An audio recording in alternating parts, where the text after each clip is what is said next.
How's it going, guys? Today I wanted to do a video on Road Fever again because I haven't done a survival horror video in a while, and I've been meaning to do this video for some time now.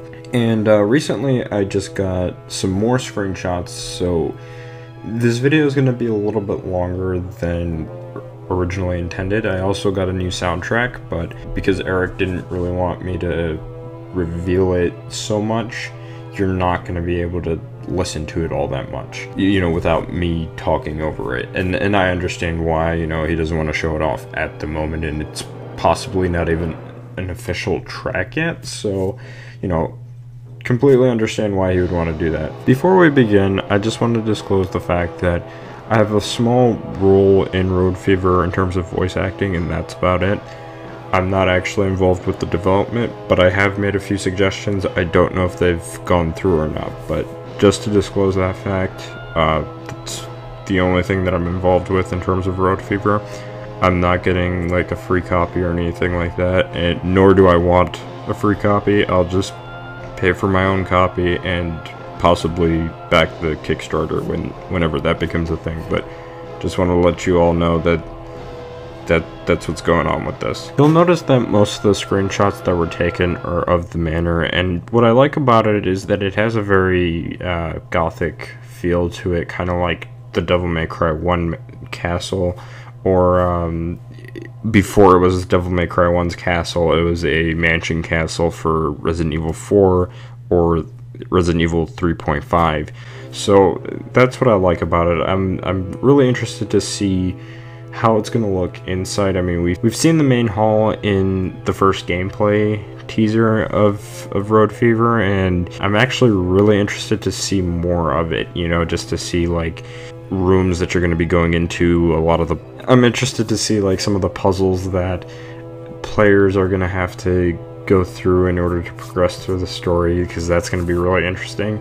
And just overall the aesthetic look of just the mansion in general, and so far I'm really liking what I'm seeing with just these screenshots and the gameplay that we've seen so far. So for those of you who liked going through Resident Evil games using the knife only, you'll be happy to know that Road Fever is actually really dedicated towards knife run only players. So as far as the knife goes, or as far as I'm aware, the knife is going to have an upgrade or two, so it'll get some power. I don't know how that's going to work out, but yeah, just so you all know that the knife is going to be a big part of this game. Now, this is the first firearm that we're seeing in Road Fever.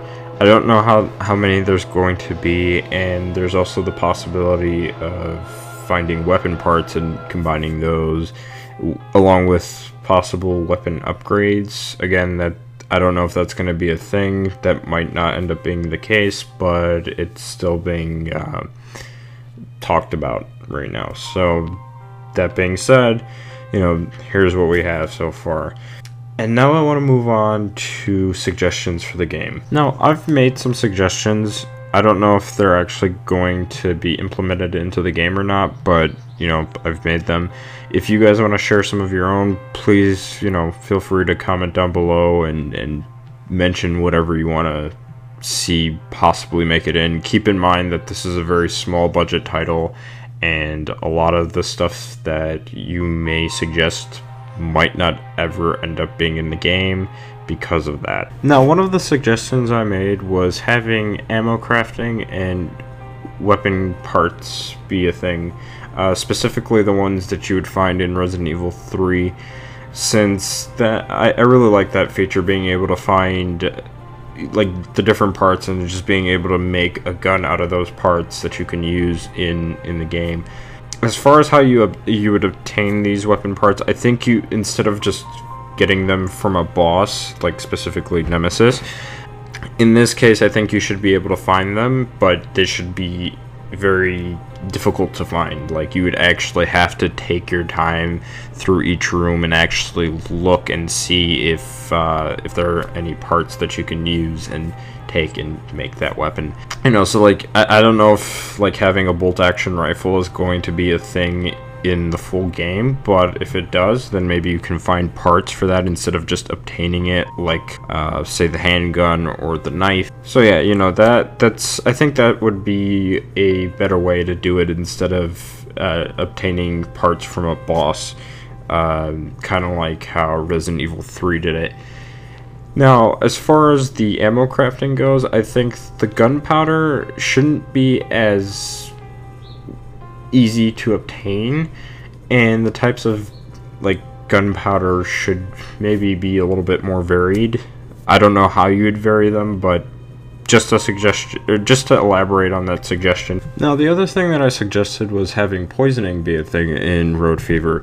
Now, I know Eric wasn't really too fond on this, and which is fine. I mean, not everyone likes the poisoning system in the classic Resident Evil games, but something I don't think I elaborated on or even brought up before until now is that poisoning could always be a modifier for people who want to make the game a little bit more harder, kind of like how I mentioned blood contract mode should be a modifier, because originally I mentioned that instead of using ink ribbons and typewriters to be the saving points or whatever, using a hand torture device with a quote-unquote special paper that you can call blood contract would be the save files. But you know, that was never a thing, but a modifier like that to make the game harder would be something that I think could work really well. By the way, I've also mentioned, again, bringing up the blood contract mode, that originally, you know, I mentioned that, oh, well, you can do that for save files, but if that was an actual mode, what I mentioned was that what it can do is take health from you every time you save, so the more you save, the more health it takes from you, and I think that would encourage players to save less and make the game a little bit more harder. Again, just like anything that you can use as a modifier if that's something that a certain player would like to do in the game, I think would work really well, and I don't think people would really be against that if it was a modifier. Anyways, that's all I have to talk about for today. Hopefully you guys enjoyed. If you want to make any suggestions, be sure to leave your comments down below, and I'm sure Eric will be more than happy to take a look at them and see what he can do about that.